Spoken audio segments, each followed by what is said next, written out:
ആണുങ്ങളും പെണ്ണുങ്ങളും അല്ലാഹുവിനെ അനുസരിച്ച് ജീവിക്കുന്നവരാണെങ്കിൽ ഫലനുഹയ്യന്നഹു ഹയാതൻ ത്വയ്യിബ, വളരെ സന്തോഷമുള്ള ജീവിതം അല്ലാഹു അവർക്ക് ഈ ലോകത്ത് നൽകും. അതന്നെ ഇസ്ലാമനുസരിച്ച് ജീവിച്ചാൽ എന്ത് കിട്ടും എന്ന് നമ്മൾ കുട്ടികളെ ചോദിച്ചാൽ ഇതന്നെ കിട്ടുക. സന്തോഷം ഉണ്ടാവും, റാഹത്ത് ഉണ്ടാവും. വലനജിയന്നഹും അജ്റഹും ബിഅഹ്സനി മാ കാനൂ യഅമലൂൻ. അതുകൊണ്ട് കുടുംബത്തിൽ, നമ്മുടെ സമൂഹത്തിൽ നന്മ വിളയാൻ ആണുങ്ങളും പെണ്ണുങ്ങളും ഒരുപോലെ നന്മയുടെ വഴിയിലേക്ക് വരണം.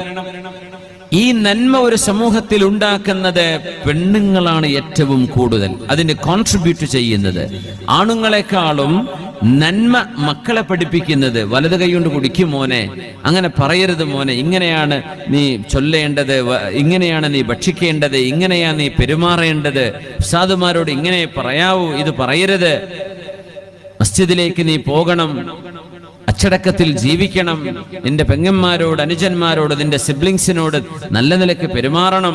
ഇതൊക്കെ ഒരു വാപ്പ മക്കളോട് സംസാരിക്കുന്നതിലേറെ സമയം കിട്ടുന്നത് ഉമ്മമാർക്കാണ്, അല്ലേ?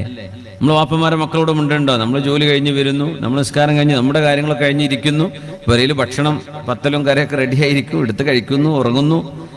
നമ്മുടെ മക്കളോട് നമ്മുടെ സംസാരം കുറവായിരിക്കും. പക്ഷെ മക്കളുമായി ഇടപഴകുന്നത് ഏറ്റവും കൂടുതൽ പെണ്ണുങ്ങളാണ്. അതുകൊണ്ടാണ് വഹൽ യുർജാ ലിഅത്ഫാലിൻ സ്വലാഹു ഇദർ തലഉ സുദിയൻ നാഖിസാതി. നമ്മുടെ വീടുകളിലുള്ള ഉമ്മമാർ പൂർണ്ണതയുള്ള, മഹിമയുള്ള, നന്മയുള്ള, നല്ലവരാണെങ്കിൽ നമ്മുടെ പെങ്ങന്മാർ, നമ്മുടെ ഭാര്യ, നമ്മുടെ ഉമ്മ, നമ്മുടെ വല്യുമ്മ, നമ്മുടെ അമ്മായിമാർ, നമ്മുടെ ഇളയമ്മ, മുത്തമ്മമാർ, ഇവരെ സൽസ്വഭാവികളാണെങ്കിൽ ആ വീടുകളിൽ നിന്ന് ജനിക്കുന്ന കുട്ടികളും സൽസ്വഭാവികളായിരിക്കും. അവരങ്ങനെയല്ലെങ്കിൽ ഈ മക്കൾക്ക് പൂർണ്ണത ഉണ്ടാവില്ല എന്നാണ്. ആ മക്കളുടെ സ്വഭാവം ഒന്നും ശരിയുണ്ടാവില്ല. ചില വീടുകളിൽ കയറി ചെന്നാൽ അറിയാം ആ വീട്ടിലെ സ്വഭാവമെന്ന്. ചില കുട്ടികളെ കണ്ടാൽ മനസ്സിലാവും ആ കുട്ടിയുടെ ഉമ്മവാപ്പമാർ എങ്ങനെയാ വീട്ടിൽ പെരുമാറുന്നത് എന്ന്. മക്കളുടെ അച്ചടക്കം, അവരുടെ സ്വഭാവം കണ്ടാൽ അറിയാം ഒരു വീടിന്റെ സ്വഭാവം എന്താണെന്ന്, അല്ലേ? ഒരു വീട്ടിലെ ബാത്റൂമിൽ കയറി അറിയാം ആ വീട്ടുകാർക്ക് വൃത്തിയുണ്ടോ ഇല്ലേ എന്ന്.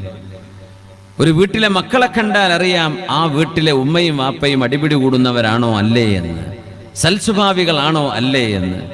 ഒരു വീടിന്റെ പരിസരം കണ്ടാൽ അറിയാം എത്രത്തോളം വൃത്തിയും ശുദ്ധിയും കാത്തുസൂക്ഷിക്കുന്നവരാണ് ഈ വീട്ടുകാരെന്ന്. ഇതൊരു മുസ്ലിമെ സംബന്ധിച്ചിടത്തോളം വളരെ പ്രാധാന്യമുള്ള വിഷയമാണ്. അതുകൊണ്ടാണ് അല്ലാഹുവിന്റെ ഹബീബ് പറയുന്നത് സല്ലല്ലാഹു അലൈഹി വസല്ലം, ലിയത്തഖിദ അഹദുകും ഖൽബൻ ഷാകിറാ വലിസാനൻ ദാകിറാ വസൗജതൻ മുഅ്മിനതൻ തുഈനുഹു അലാ അംറിൽ ആഖിറ. 3 കാര്യങ്ങൾ നിങ്ങൾ ഈ ലോകത്ത് ചെയ്തു വെക്കണം എന്ന് പുണ്യ നബി സല്ലല്ലാഹു അലൈഹി വസല്ലം അവിടുത്തെ ഉമ്മത്തികളോട് പറഞ്ഞിട്ടുണ്ട്. 3 കാര്യങ്ങൾ നമ്മൾ ചെയ്തു വെക്കണം. ഒന്ന്, ശരിക്കും മനസ്സിലാക്കണേ, ലിയത്തഖിദ അഹദുകും ഖൽബൻ ഷാകിറൻ, അല്ലാഹുവിനോട് നന്ദി പറയുന്ന ഒരു ഹൃദയം, ജനങ്ങളോട് നന്ദി പറയുന്ന ഒരു ഹൃദയം, നാട്ടുകാരോട് നന്ദി പറയുന്ന ഒരു ഹൃദയം, വീട്ടുകാരോട്, ഭാര്യയോട്, ഭർത്താവിനോട്, ഉമ്മയോട്, ഉപ്പയോട്, മക്കളോട് നന്ദി പറയുന്ന, ശുക്ർ ചെയ്യുന്ന ഒരു ഹൃദയം നിങ്ങൾക്കുണ്ടാവണേ. നന്ദി വലിയ ഒരു വിഷയമാണ്. നന്ദി ഉണ്ടാവുക എന്നത് ജീവിതത്തിലെ മനുഷ്യ സ്വഭാവത്തിന്റെ വലിയൊരു ഗുണമാണ്.